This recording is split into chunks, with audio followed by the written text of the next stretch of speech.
Distinguish लिखा है। Reference करा दिया था ना, उसके हाँ। आगे का ही कराना है इसका मतलब। हाँ, उसके आगे बात। ठीक पर लास्ट लर्नर्स इक्वेशन था। ठीक है, ठीक है, आ गया।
सर लिखे ना, चलिए।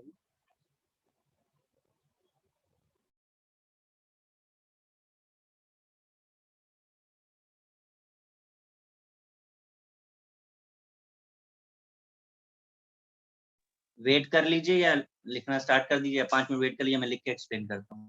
सर जल्दी छोड़ोगे? अबे तुम हमेशा मेरे सर वो छुट्टी वाली बात ना सर, हाँ। आपको मैसेज ना योजित ने किया था सर मेरे नाम से, मारो सर। अच्छा, पर आप छोड़ोगे क्या जल्दी? मैंने छुट्टी मांगी नहीं थी सर। छुट्टी का क्या झूठ बोलते लॉजिक ही हैं। नहीं है, छुट्टी क्यों? ये योजित कुछ भी बात पे सर मेरा नाम डाल अच्छा के मैसेज सुजल, करता है तूने नहीं आपको। बोला था? मैंने तेरे को नहीं बोला था, मैंने बोला था जिनको प्रॉब्लम है ना वो सर को मैसेज करो छुट्टी चाहिए, तो मैंने ऐसा मैसेज डाला था। और आज मॉर्निंग का लेक्चर भी कैंसिल हो गया तुम लोगों का वैसे भी। हाँ सर वो तो हुआ। किसका लेक्चर था? सर वो फिजिक्स अभी तो पेपर जो फिजिक्स था के ना, डाउट डाउट्स था था। पर उसका। डिस्कशन था। ऐसे ही तुम लोगों की ऐश है। सर वो ऐसे नहीं सर, ऐसे क्या लेक्चर है होने थे वो कैंसिल हाँ, हो सर। रहे, जो सर? नहीं वो होने थे डाउट्स वो। जो होने वाले थे वो नहीं होना था। ओफो, दुख हो रहा है। हाँ सर, एग्जाम में कुछ सम तो तो नहीं हो सर रहा हुआ था, नहीं थोड़ा था। लेट उठा था वैसे भी। हाँ, और मुझे बोल रहा कि मैं लेक्चर सर सुबह जल्दी कर दो। मुझे कल कितने सारे लोगों ने मैसेज किया, सर 10 बजे आप लेक्चर करोगे तो मेरा ब्रेकफास्ट नहीं कर पाऊंगा। बताओ, आधे घंटे में ब्रेकफास्ट नहीं होता है, क्या बोलूं मैं? सर आधे घंटा आधे छोड़ो, घंटे से को लेक्चर अरे ही तो सर नहीं 2 सब लोग होता, घंटा हम भी लोग पूरा होता कितने 2 तो घंटा ब्रेकफास्ट बता घंटे क्या। दो। को उठ के नहा के मैं बैठे। इसीलिए तो वही सर मैं चलो सोच आधा रहा घंटा नहाना हूँ, छोड़ो। पड़ेगा, नहाना धोना लेक्चर कैंसिल हो गया, करो ब्रेकफास्ट, कितना करना है किसको?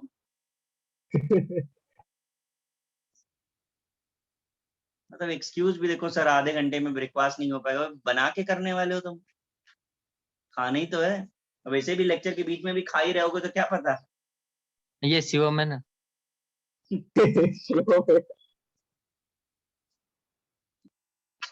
वैसे भी अभी आप लोगों का जो है मोस्टली नेक्स्ट वीक या नेक्स्ट टू नेक्स्ट वीक आप सब ब्रांच पे पहुंच जाओगे। सर तो अच्छा डाउट है। के लिए ना सर। हाँ, अभी डाउट के लिए धीरे धीरे करके स्टार्ट होगा। अगर गवर्नमेंट की तरफ से कोई प्रॉब्लम नहीं हुआ तो चलता रहेगा। सर लेकिन अपने यहाँ पे जो टीएसपीएच है सर, वो तो कब का स्टार्ट हो गया सर? कौन सा? सर टीएसपीएच है ना सर, यहाँ स्टेशन ये के क्या है? पास, ये क्या सेक्टर है? 1 में सर। अरे, अरे कम सर से कम क्लासेस है सर। अपना कंपैरिजन किसी अच्छे से करो। तुमको वही मिला गांव टाइप करने के लिए कंपेयर। सर मीरा रोड में वही फेमस है सर, और कुछ है सर मीरा रोड में, बताओ सर। फेमस है? हाँ अच्छा, सर। In what sense? वो मालूम नहीं सर, हमारी आधी स्कूल वहीं एडमिशन लेती है सर 10th के क्या बात? बाद। हाँ सर। पप्पू पप्पू टाइप लोग हैं वहां पे।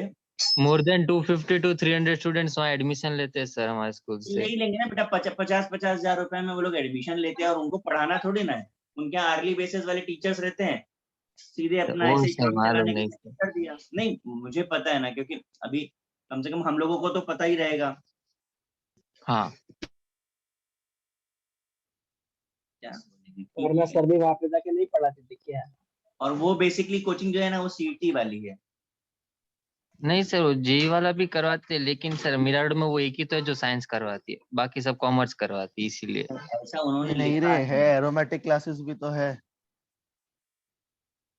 हम कह यहाँ रहे पे हैं ऐसा पास उन्होंने में लिखा है पर ऐसा है नहीं। नाम देखो सर, उसने ऑर्गेनिक कंपाउंड का अपना नाम रख दिया एरोमेटिक।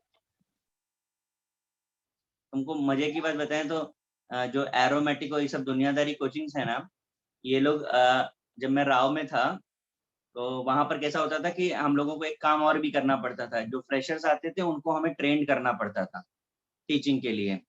तो ये जो एरोमेटिक वाले हैं ना, ये वहां पर एज ए ट्रेनी था मेरे अंडर में, केमिस्ट्री वाला टीचर। अब उसने अपना कोचिंग डाल दिया, तो सब वैसे ही है।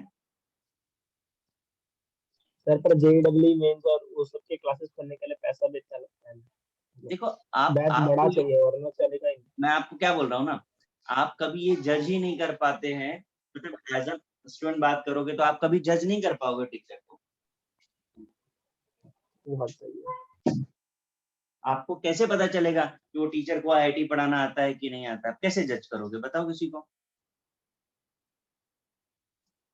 कोई नहीं सर, एडवांस क्वेश्चन पूछ लेंगे टीचर से। हाँ वही है कि अब तुम क्वेश्चन बैंक उसके या लिए तुम्हारे खुद पास को भी तो क्वेश्चन। आना चाहिए सर, एडवांस का क्वेश्चन पूछने के लिए हाँ भी। वो भी है। ये बात भी सही है। ये एक तरीका है, इससे अगर आप करते हो आप जज कर पाओगे। ले लो कोई अच्छी वाली बुक, एक तो क्वेश्चन पूछ लो। तो वो दो ही चीजें बोलेंगे, या तो ये बोलेंगे आपके सिलेबस में नहीं है, या बोलेंगे तो नहीं नहीं ये कल तो बताता हूँ। आया तो कल बता देंगे।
देखिए जरा, चीजों को पहले समझ लीजिए, लिखने से पहले बाद में लिखिएगा।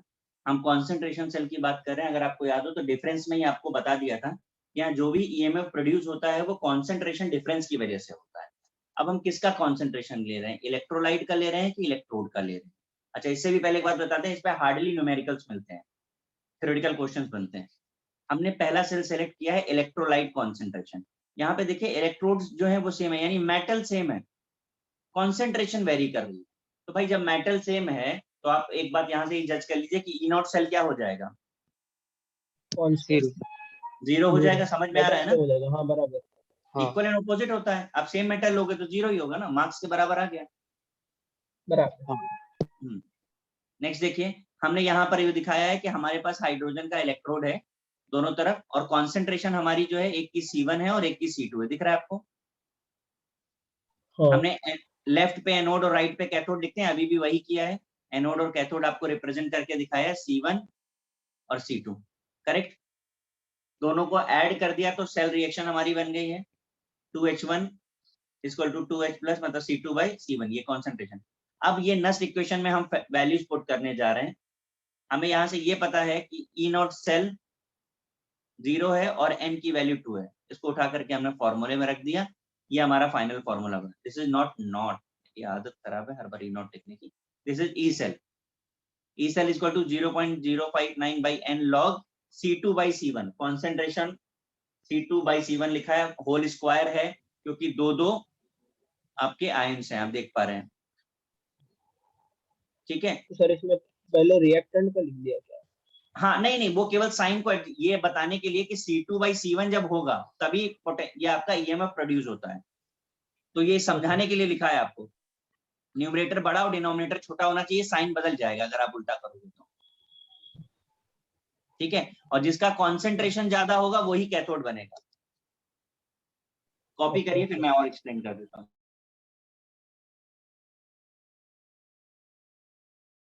सर आपने वो PTH2 के नीचे P क्या लिखा है?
कॉपी हो गया?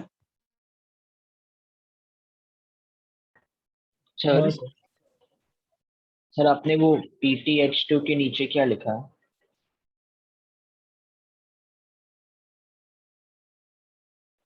Sir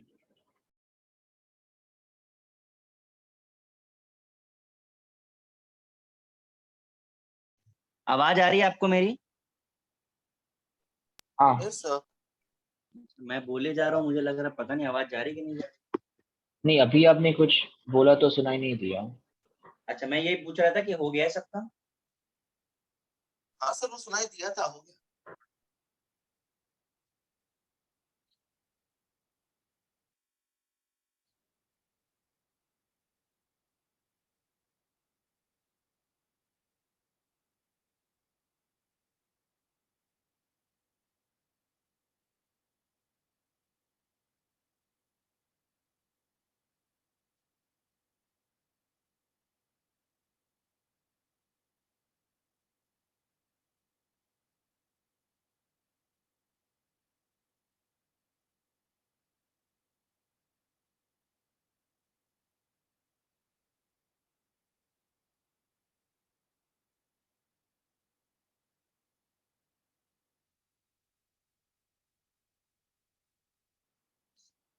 done?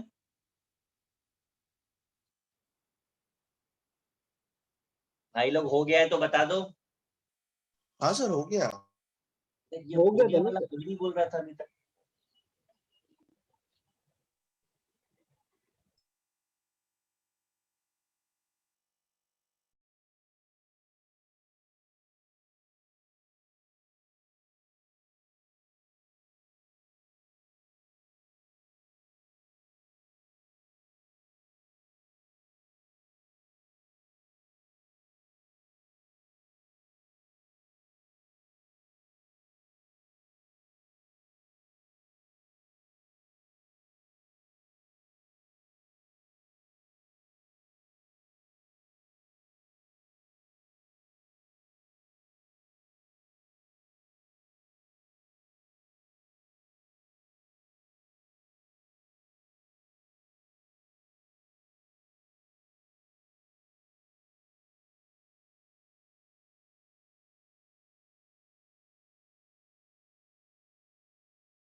सर वो P2H2 के फॉर्म में क्यों लिखते हो? PTH2 sorry.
देखिए जरा, अब की बार इलेक्ट्रोड का कॉन्सेंट्रेशन जो है वो वेरी कर रहा है, इलेक्ट्रोलाइट का सेम है।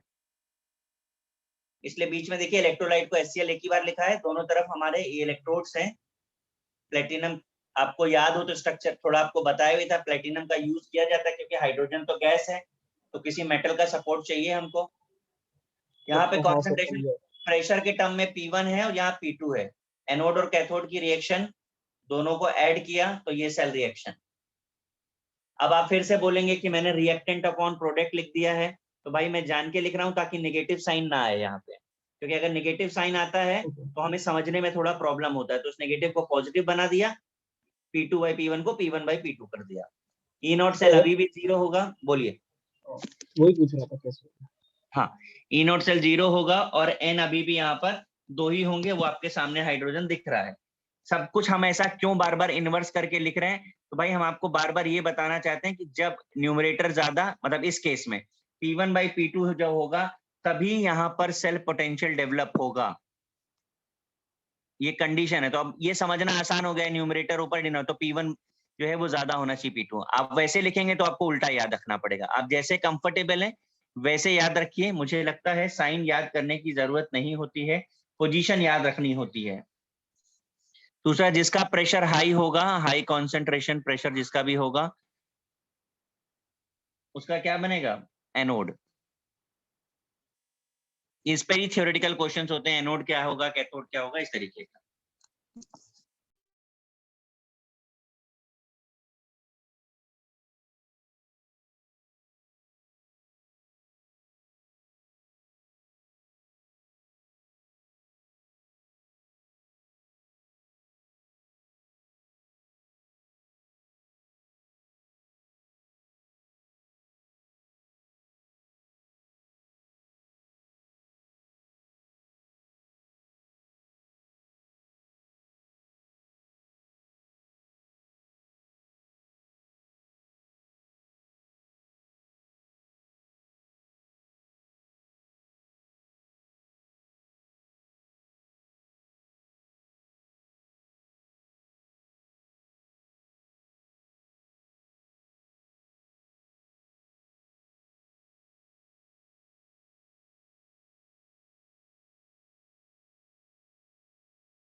तो लास्ट में हाई कॉन्सेंट्रेशन के आगे क्या लिखा है? प्रेशर, प्रेशर जिसका प्रेशर ज्यादा होगा वो एनोड है।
हो गया?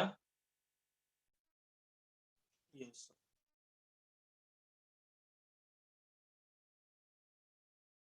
कॉपी कर लिया भाई?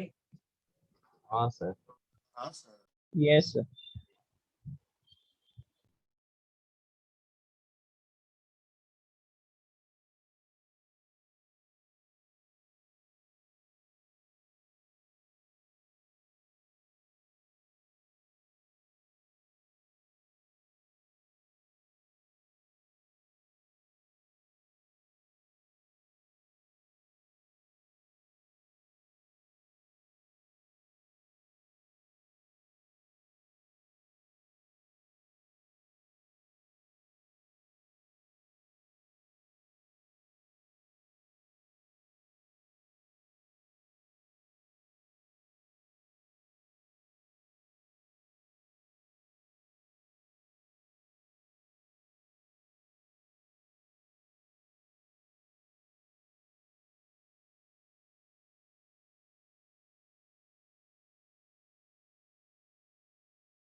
देखिए जरा, कॉमर्शियल सेल जो है आपके दो टाइप्स के हैं, primary cell and secondary cell. Primary वो जो सिर्फ वन टाइम यूज होता है, नॉन रिचार्जेबल होता है। ड्राई सेल, डेनियल सेल या हमारी घरों में जो रिमोट्स में यूज हो रहे हैं या वॉल क्लॉक में यूज हो रहे हैं, मोस्टली यही यूज होते हैं। ठीक है। सेकेंडरी सेल जो रिचार्जेबल होते हैं, ये आपका इन्वर्टर में, यूपीएस में, कार्स में, व्हीकल्स में जो भी लग रहे हैं, वो आपके सेकेंडरी सेल हैं। Lead storage battery is more common. Dry cell में हमारा जो है एनोड जिंक का और cathode carbon rod surrounded by MnO2 and carbon होता है, और बीच में यानी ये जो इलेक्ट्रोलाइट का पार्ट है उसमें MnO2, अमोनियम क्लोराइड और जिंक क्लोराइड होता है। फिल्ड बिटवीन इलेक्ट्रोड्स लिखा है मैंने। एनोड पर जिंक ऑक्सीडाइज हो रहा है, कैथोड पे Mn रिड्यूस हो रहा है, दैट इज नॉर्मल रिएक्शन। यहाँ पर जो क्वेश्चन है एनोड कैथोड के अलावा कि अमोनिया रिलीज होती है, ये अमोनिया का क्या होता है? हमको कोई अमोनिया की स्मेल तो आती नहीं किसी बैटरी से। तो जो अमोनिया एज बाई प्रोडक्ट बन रही है ना, दैट कंबाइंड विद जिंक और ऐसे एक सॉल्ट में कन्वर्ट होती जाती है। यही रीजन है कि इस बैटरी की लाइफ बड़ी लिमिटेड होती है। और बड़ा इंटरेस्टिंग ये है कि आप बिल्कुल ऐसा ना सोचें कि बैटरी हम यूज नहीं कर रहे हैं तो भी उसकी लाइफ बनी रहेगी। बैटरी आप यूज नहीं करेंगे तो भी ये रिएक्शन होती रहती है इसके अंदर। मैं क्या कह रहा हूँ, बात समझ आ रहा है आपको? हाँ सर, मतलब वो घर पे सब लोग बोलते हैं कि सेल निकाल के अरे रखने मैं वो आपको अमोनिया। बेस्ट एग्जांपल बताता हूँ। आपने देखा है कई बार ऐसा होता है रिमोट वगैरह में बैटरी लीक हो जाती है, हम यूज नहीं भी करते रिमोट तो भी बैटरी खत्म हो जाती है, तो देखा होगा। Yes sir. हाँ ये लिखा है। हाँ, तो ये नोटिस क्या है? तो इसका मतलब क्या हो गया कि हम यूज करें ना करें, बैटरी कंज्यूम होती है। तो बैटरी की अपनी एक लाइफ है, वो इस बात पे डिपेंड नहीं करती कि आप यूज कर रहे हैं कि नहीं कर रहे हैं। बैटरी रखे रखे भी खराब हो जाती है। वो ये कि इंटरनल रिएक्शन हमेशा होती रहती है। Is it? ओके। ठीक और है। तो ये ड्राई सेल है। फिलहाल जो अभी हम लोग आजकल ड्राई सेल यूज करते हैं वो बहुत एडवांस वर्जन है। अभी लीकेज की प्रॉब्लम जनरली नहीं होती है, सस्ती वाली बैटरी लीक होती है। अभी बहुत अलग तरीके, बहुत पहले की मैं बात करूं, मतलब 5-6 साल पहले और ज्यादा भी, तो जो बैटरीज आती थी ना, अभी आपने देखा उसके ऊपर मेटल की कोटिंग होती है, पहले पेपर की कोटिंग होती थी, तो वो बहुत आसानी से लीक कर जाती थी। ऊपर जो उसका कवर होता है, जो अब जैसे मान लो एवरेडी है तो रेड कलर का वो टिन ऊपर कोटेड है, तो वो सब पहले पेपर का होता था, तो बहुत आसानी से लीक कर जाती थी। अब वैसा नहीं होता है, थोड़ा इम्प्रूवमेंट है। ठीक है, इसे कॉपी करिए, मैं सेकेंडरी सेल बताता हूँ। सर ये 1.35 वोल्ट का लिखा है। ये बेटा ईएमएफ जनरेट करते हैं ये। भाई पोटेंशियल कुछ तो आना चाहिए ना, तो इतना देते हैं जनरली।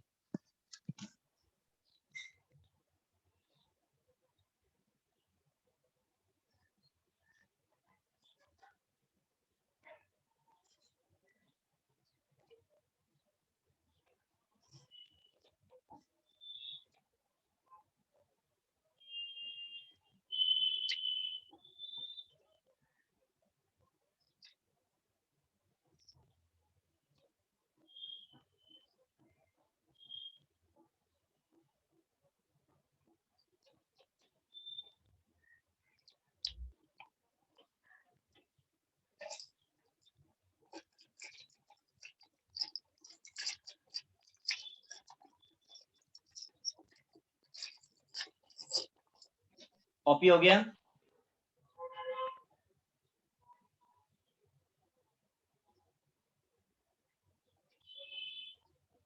सर एक सेकंड ऊपर जा।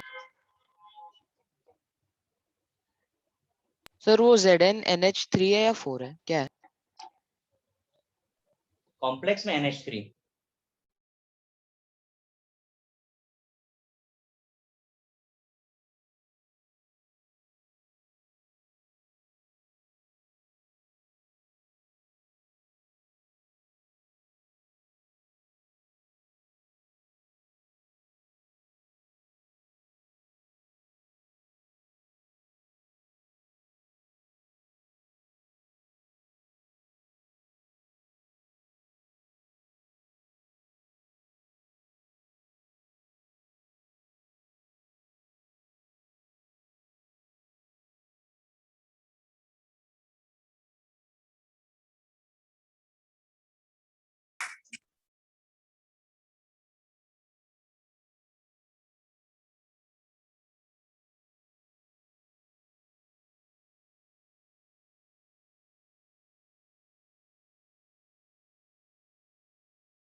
देखिए जरा, सेकेंडरी सेल में लेड स्टोरेज सबसे कॉमन बैटरी है जो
देखिए, तो secondary cell lead storage battery, मैंने यहाँ पे डिस्चार्ज होने की रिएक्शन लिखी हुई है।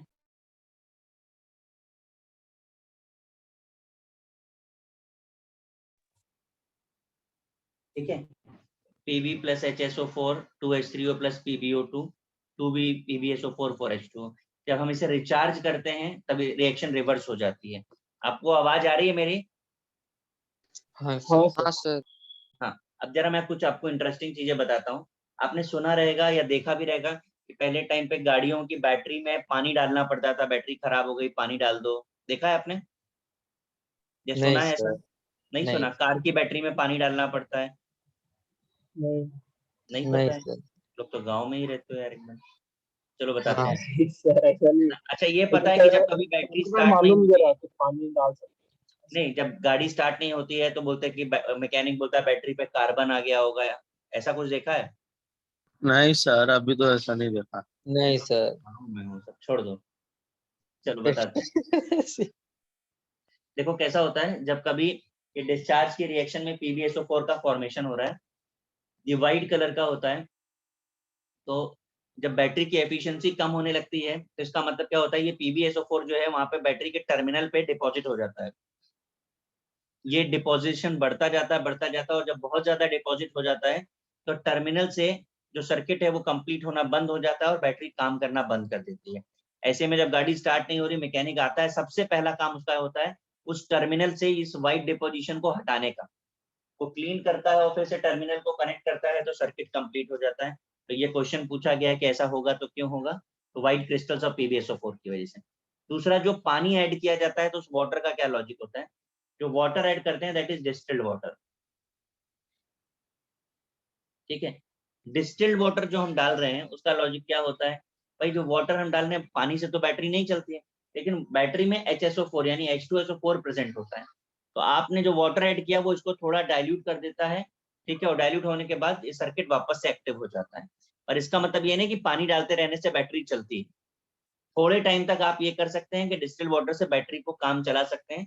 इसमें बैटरी की एफिशिएंसी कम हो जाएगी पर बैटरी चलती रहेगी। ठीक है, तो पानी की जगह हाँ। अगर पानी से काम नहीं चल रहा तो आपको H2SO4 ऐड करना पड़ता है डिस्टिल्ड वाटर में। अब कभी किसी बैटरी वाली शॉप पे जाके देखिएगा वो लोग कैसे भरते हैं इसको। आपकी बाइक में हो चाहे कार में हो, सब में होता है ये चीजें। राइट, अब सेल और बैटरी में डिफरेंस क्या होता है? तो battery is actually combination of cells. तो ये हमने एक सेल के लिए बताया जहां से 2 वोल्ट पोटेंशियल जनरेट होता है।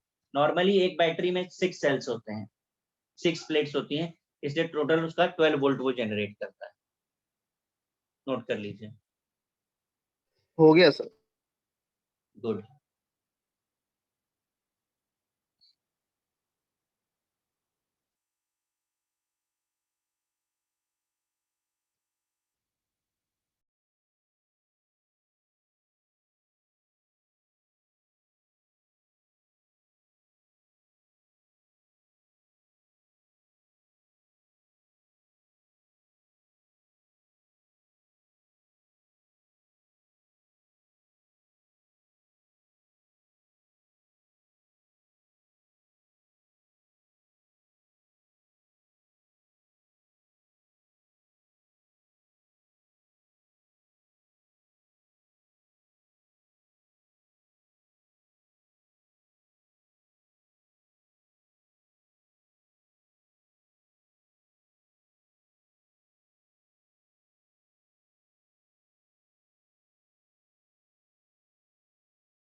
देखिए जरा, निकेल आयन बैटरी और निकेल कैडमियम बैटरी ये एडवांस बैटरीज हैं।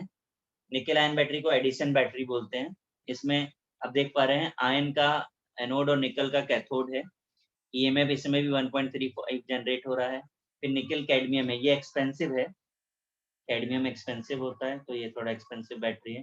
इसका यूज कहाँ पर होता है, तो जनरली हियरिंग एड्स वगैरह में जो है ना बैटरीज यूज होती हैं, वहां पर ये निकेल कैडमियम यूज होता है। या आपकी रिस्ट वॉच में यूज होने वाली बैटरी जनरली निकल आयन की होती है या निकेल कैडमियम होती है। ये एक्सपेंसिव बैटरीज है।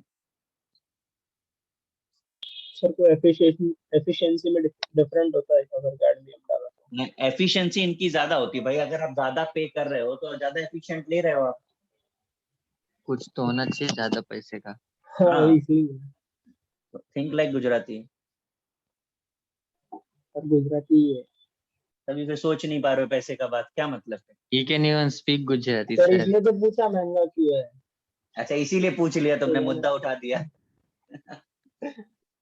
उसकी घड़ी की बैटरी खराब हो गई रहेगी। नहीं, उस घड़ी की बैटरी में भी दो तरीके की बैटरीज होती हैं, एक तो खुद से रिचार्ज होती रहती है और एक जो होती है चलती है साल 2 साल 3 साल चलती है। आप देखो ना बैटरी की कॉस्ट जो है, अगर तुम फास्ट ट्रैक वगैरह में जा करके, या इसका क्या नाम से कौन सा आता है वो, जी शॉक वगैरह की बैटरीज देखोगे तो काफी महंगी है बैटरीज वो।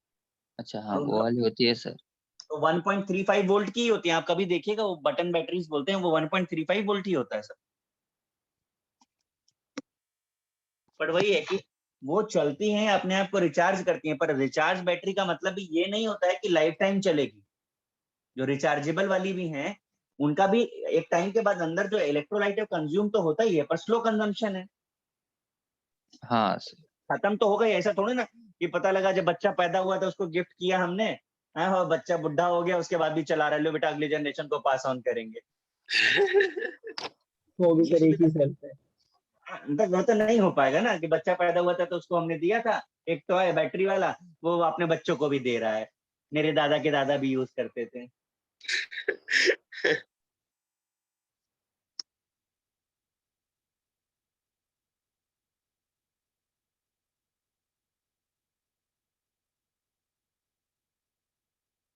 वो सर वो आजकल में देखो हार्ट रेट से चलता है वॉच, तो उसमें कैसा होता रहेगा सर? क्या चीज बेटा? तो सर हार्ट रेट में अगर आपका चालू है तो वॉच में मतलब चालू रहता है, तो उसका कैसे फंक्शन होता रहेगा? नहीं समझ पा रहा हूँ, उसमें किसका कह रहे हो तुम? सर वो हार्ट रेट चेक करते हैं, मतलब हार्ट रेट जो अच्छा रहता है हार्ट मतलब रेट अपने से, वॉच का ना। हार्ट रेट से नहीं, हाँ हार्ट रेट से नहीं, हम समझे बीट से बोलो, हार्ट रेट मत बोलो। हाँ बीच हम समझ ही नहीं पा रहे थे हार्ट रेट से कैसे। तो बीट से, अरे भैया इलेक्ट्रिसिटी, तुमको बायोलॉजी वाले नहीं हो ना, हमारी बॉडी में ना सोडियम पोटेशियम पंप होता है, यानी कि आयंस का मूवमेंट होता है जिसमें सोडियम आयन और पोटेशियम आयन का सबसे बड़ा रोल होता है।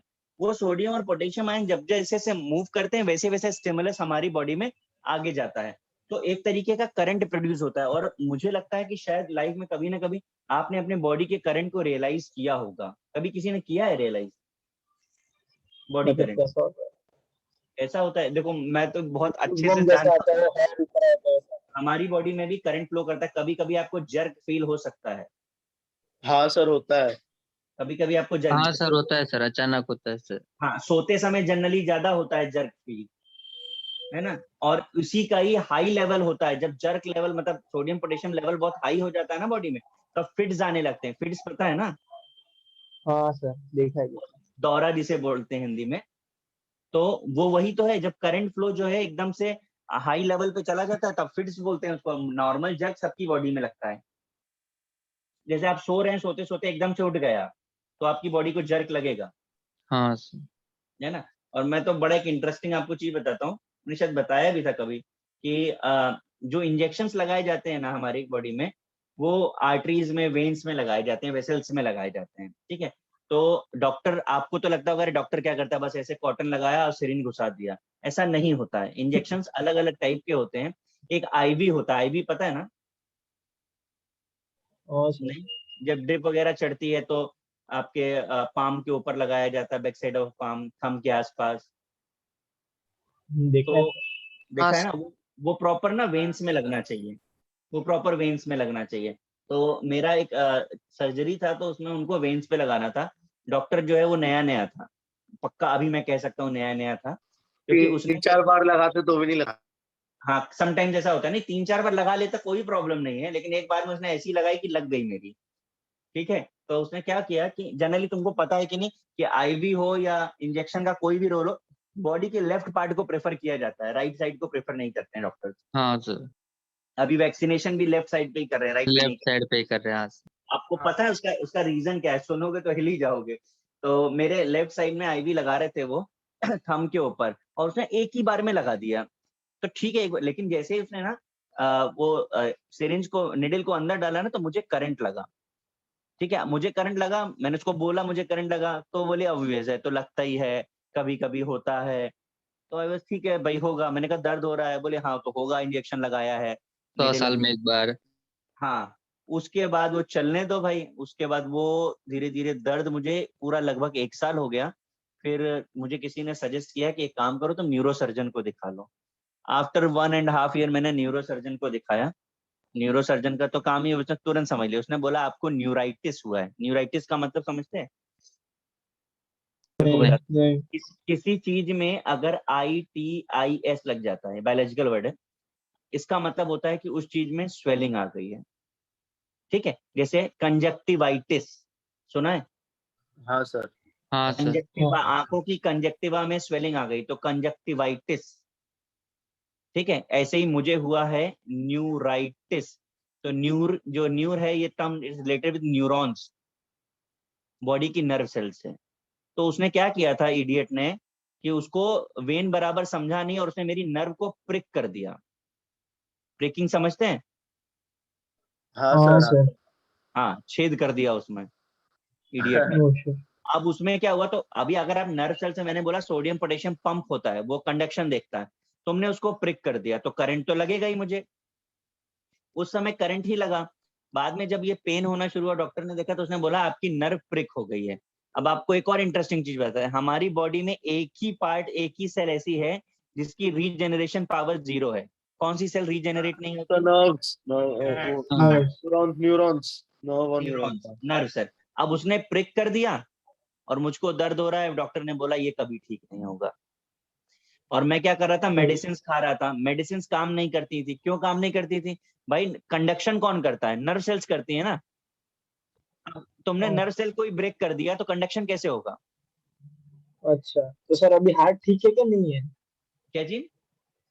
हार्ट अभी भी खराब है ना सब कुछ तो? क्या खराब है? हाथ हाथ हार्ट हैंड आपको पूछ रहे, दिखता नहीं हैंड। है सर अभी? सही है, सही है। उसमें क्या होता है देखो, मैं बताऊं, जैसे एक सिंगल नर्व प्रिक हो गई ना, हमारी बॉडी में तो करोड़स में नर्व्स होती हैं। एक सिंगल नर्व प्रिक होने से क्या हो गया, ये नर्व जहां तक जा रही है मेरे थंब में, इतना पार्ट मेरा नम हो गया है, नमनेस। अच्छा, अब नम समझ क्या हो गया, जाता इसके है। ऊपर अगर मैं हाथ हल्का सा रखता हूं ना, तो बहुत अजीब सा टिकलिंग होता है। और अब दर्द तो कैसा, बॉडी यूज टू हो जाती है दर्द के लिए। तो दर्द, डॉक्टर ने भी बोला था कि थोड़े दिन में दर्द तो सेट हो जाएगा, पर ट्रीटमेंट कोई नहीं होगा। और ये भी उसने बोला था कि कुछ लाख लोगों में एक आदमी के साथ ये होता है कभी, 10,000 1 लाख लोगों में एक आदमी को कभी कभी होता है। इसीलिए लेफ्ट को प्रेफर किया जाता है, क्योंकि अगर वो 10,000 और 10 लाख में से एक आदमी मैं होता और राइट साइड होता, तो शायद मैं लिख भी नहीं पाता। सर तो फिर आप लेफ्टी हो जाते ना। तो आपको शौक लगता अभी रहता है बीच अभी बीच में? इस एज में मारो सर लेफ्टी इसको। राइटी नहीं होते। तुम सुनो तो, मजे की बात तो सुनो। उसने मुझे और क्या क्या बताया, वो आगे का ज्यादा इंटरेस्टिंग है। इसीलिए मैं थोड़ा शांत हो गया, नहीं तो मैं तो बहुत गुस्से में था। उसने बोला कि आप 1 साल के अंदर डॉक्टर के ऊपर केस कर सकते थे, आपको वो कंपनसेट करता बड़े अमाउंट से। वो मेरा लॉस हो गया, क्योंकि मैंने न्यूरो के पास जाने में बहुत देर कर दी। उसके अलावा जो आगे की बात बड़ी इंटरेस्टिंग है। उसने बोला आप इतना क्यों परेशान हो रहे हैं, आपके तो हाथ में ही लगाया है। जिन लोगों के हिप में इंजेक्शन लगता है ना, अगर उनके साथ न्यूराइटिस हो जाए तो वो लोग बैठ नहीं पाते हैं। मैं खुश हो ओ गया, मैं कहा मैं भाई ठीक हूँ। सीधी बात है सर, बैठ नहीं पाएगा मतलब सर वो मत लोग फिर खत्म हो गया ना जिंदगी मतलब कैसे सर हाफ निकालते लाइफ। हैं? क्या चीज? तो फिर मतलब कैसे करते होंगे, मतलब बैठते कैसे होंगे? नहीं तो अब जैसे तुमको मैं कैसे बताऊं, मुझे मेरे हाथ में जो दर्द था थंब में ना, एकदम एकदम असहनीय वाला। तो उसमें क्या होता है कि जब कभी भी नर्व ब्रेक होती है, तो सब धीरे धीरे सीखा मैंने। तो उसमें दवाई तो काम नहीं करती, पर उसमें क्या होता है, लोकल ट्रीटमेंट दिया जाता है। लोकल का मतलब समझते हैं? लोकल का मतलब आपके लिए नॉन ब्रांडेड होगा, है ना। जुगाड़ू लोकल टाइप। का, चुप रहो, लोकल का मतलब होता है पर्टिकुलर। ये साइंस का टर्म है। लोकल का मतलब था पर्टिकुलर। ठीक है, मतलब मेरे फिंगर में चोट लगी तो फिंगर को एनेस्थीसिया जाएगा, पूरी बॉडी को एनेस्थीसिया नहीं दिया जाएगा। अच्छा तो हाँ उसे बोलते हैं लोकल एनेस्थीसिया, ऐसे बोलते हैं। तो फिर क्या, मुझे हाँ जब न्यूरो ने जब सिखाया तो उसने मुझे बताया कि आपको इस पर लोकल ट्रीटमेंट देना पड़ेगा। लोकल ट्रीटमेंट में क्या आता है, ऑइंटमेंट लगाओ, ठीक है, गर्म पानी से उसका सिकाई करो, ये लोकल ट्रीटमेंट, उससे आराम मिलेगा। लेकिन आप कोई भी ओरल मेडिसिन लोगे जो बॉडी के अंदर होकर के जाने वाली वहां, वो कभी असर नहीं करेगी। तो किसी को भी होगा तो उसे यही करना पड़ेगा, ओरल मेडिसिन काम नहीं करेगी। आप वहां पे दवाई लगा सकते हो, आराम मिलेगा, आप वहां सिकाई कर सकते हो, आराम मिलेगा, बस this is the only way. जिनको नहीं पता उनकी लग गई। तो कौन से हाथ पे हुआ है? क्या लेफ्ट जी? हाथ पे कितनी बार लेफ्ट बोलेगी? लेफ्ट लेफ्ट का लेफ्ट। थंब। तो इसलिए अगर आपको नहीं पता है तो बहुत, जैसे मैं इवन वैक्सीनेशन के लिए भी गया था, तो मैंने उस डॉक्टर को बोल दिया कि देखो मुझे ऑलरेडी न्यूराइटिस हो चुका है, आप ध्यान से लगाइएगा। तो उसने कहा जवाब, भाई समझदार है तो अच्छे से आंसर करेगा। उसने बोला आप परेशान मत होइए, ये सब मस्कुलर है, कोई दिक्कत नहीं है। मतलब ये तो मसल्स पे लगाना है, नर्व पे लगाना है, अच्छा उसमें हाँ वेन्स पे लगाना ही नहीं है, तो कोई टेंशन अच्छा नहीं है। अच्छा। तो जो चीजें वेन्स पे लगनी होती वहां प्रॉब्लम है। मसल्स में तो उनको ढूंढना नहीं पड़ता ना, सीधे ऐसे पंचर कर देते हैं सीधे। हाँ डायरेक्ट लगा ही हाँ सकते हो ऊपर से। हाँ।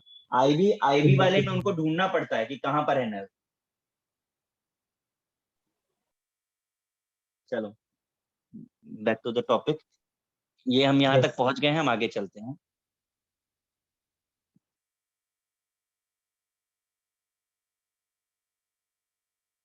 चैप्टर के लास्ट पार्ट पर हैं हम, स्पेक्ट्रोकेमिकल सीरीज।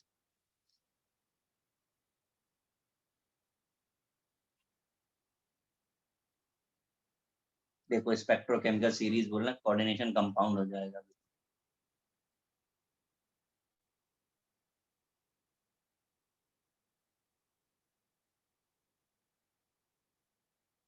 इस इलेक्ट्रोकेमिस्ट्री के बाद आप लोगों का पी ब्लॉक स्टार्ट करेंगे।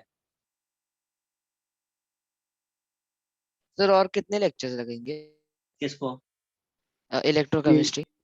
बस मैं तो आज खत्म कर दूंगा, आप लोग नेक्स्ट पे सॉल्व कर लो, डिस्कस कर लूंगा।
उठ जाओ उधर से।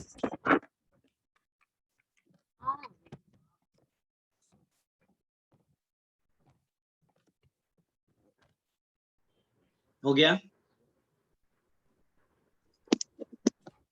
गाइस? हुआ है? मैं कुछ एक्सप्लेन करूं? Sir 2 minute sir. ठीक है।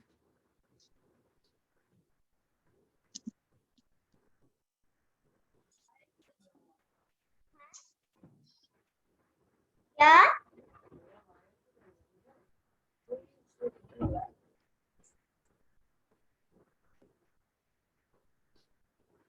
आपको वहां से वहां पर रखना पड़ेगा मतलब। आपसे कुछ नहीं होगा।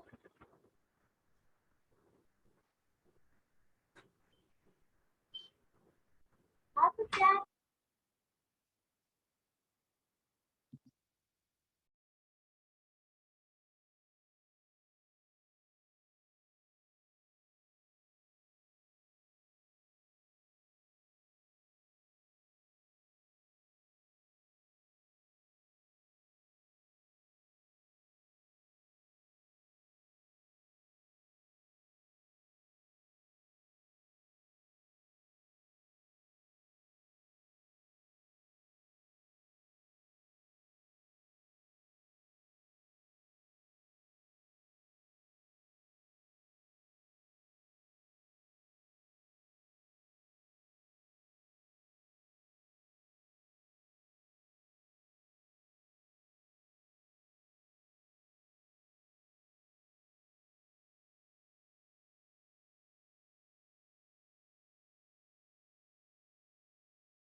हाँ सर हो गया।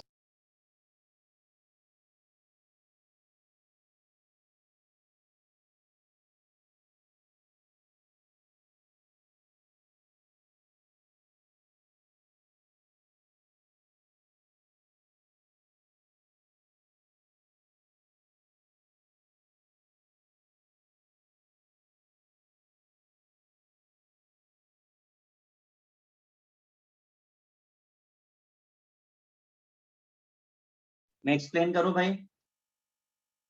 Yes sir. देखिए जरा, इलेक्ट्रोकेमिकल सीरीज रिडक्शन पोटेंशियल को बेस बना करके बनाई गई टेबल है, जहां पर मोस्ट नेगेटिव वैल्यूज को टॉप पे और पॉजिटिव वैल्यू को सबसे नीचे रखा है। 0 हाइड्रोजन का होता है जो नीचे से आ रहा है, मतलब आप इन बिटवीन बोल सकते हो, most negative to 0 to positive है। इसमें जो जितना नेगेटिव होता है वो उतना अच्छा रिड्यूसिंग एजेंट होता है।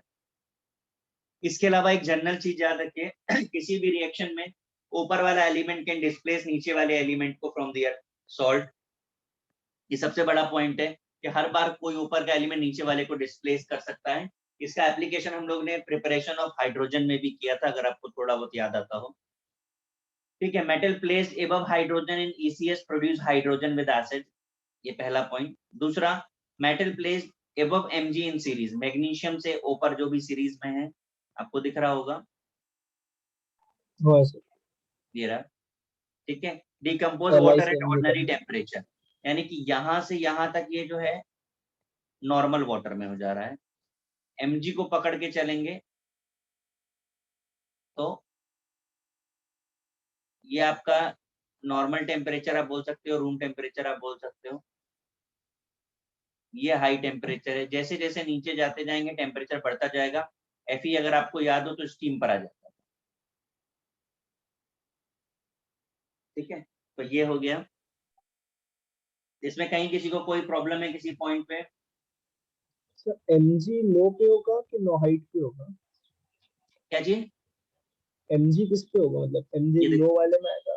नहीं हाई mg में? ऊपर वाले में आएगा, हाई पे। हॉट वाटर, अगर नोट्स आपको थोड़े रिकॉल होते हो तो mg के लिए हमने हॉट वाटर यूज किया था।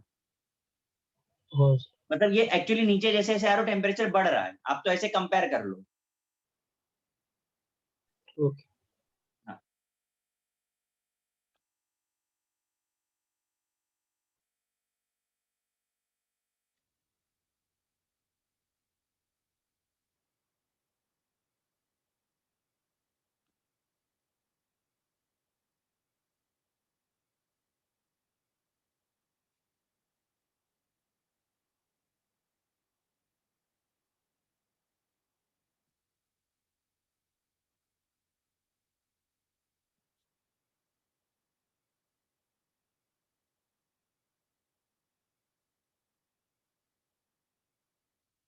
मैं आगे चलूं क्वेश्चन पे।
आपको मैंने ये 2 क्वेश्चन दिए हैं। आपको इन एलिमेंट्स को उनकी रिएक्टिविटी के ऑर्डर पे हाइड्रोजन के साथ ECS में अरेंज करना है। इलेक्ट्रोकेमिकल सीरीज में इनका अरेंजमेंट क्या होगा ऐसा आपको बताना है। स्टार्ट करिए क्वेश्चन कॉपी करके।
देखिए फर्स्ट सेकंड के बाद जो थर्ड क्वेश्चन है उसमें x और y के बारे में गिवन है। आपको प्रेडिक्ट करना है रिजल्ट। पहला है x+2 is added to 1 molar H+ का मतलब हो गया HN की बात कर रहे हैं, रिएक्शन होगी कि नहीं होगी, और होगा तो ऑक्सीडेशन होगा कि रिडक्शन होगा। ऐसा ही इन चारों क्वेश्चंस में करना है आपको। तो आप सॉल्व करके बताइए, फिर मैं डिस्कस कर लेता हूँ।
सॉल्व हुआ भाई?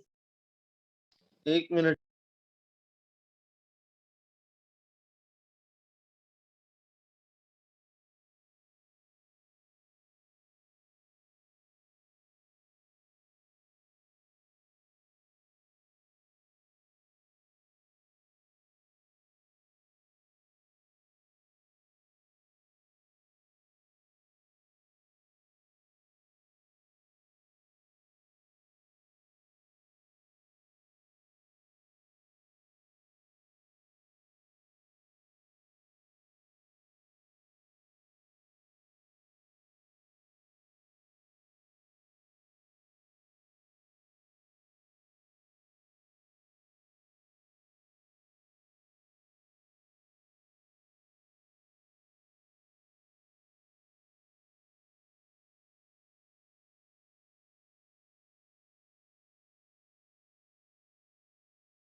मैंने आंसर्स लिखे हैं, मैच कर रहे हैं आप लोगों के आंसर्स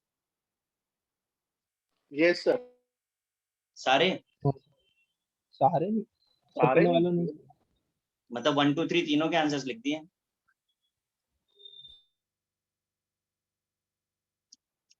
सर एक बार एक्सप्लेन कर ही दो कौन वाला? सर, फर्स्ट वाला कर दो, सेकंड वाला समझ नहीं आया। फर्स्ट वाले में तो इतना देखना है कि देखो ऊपर वाला एलिमेंट कैन रिप्लेस नीचे वाले को, बस इतना याद रखना है। अब ए ने अगर H2SO4 को निकाल दिया है फर्स्ट रिएक्शन में, ठीक है, इसका मतलब ए हाइड्रोजन के ऊपर होना चाहिए, देखो है कि नहीं? हाँ किया है, हाँ बस ये ऐसे ही सब में जज करना है। अब देखो सी ने ए को रिप्लेस किया है, इसका मतलब तो सी सी कहाँ ऊपर होना आएगा चाहिए?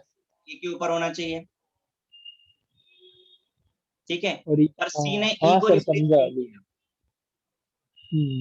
यानी कि ज्यादा पावरफुल कौन हो गया? ई ज्यादा पावरफुल हो गया, अरेंज हो गया, समझा? हाँ सर अभी समझा।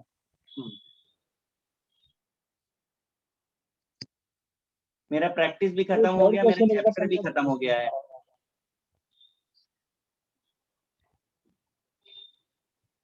हाँ सर, क्या बोला? सर चैप्टर खत्म हो गया है। अच्छा तो सर फिर आप वो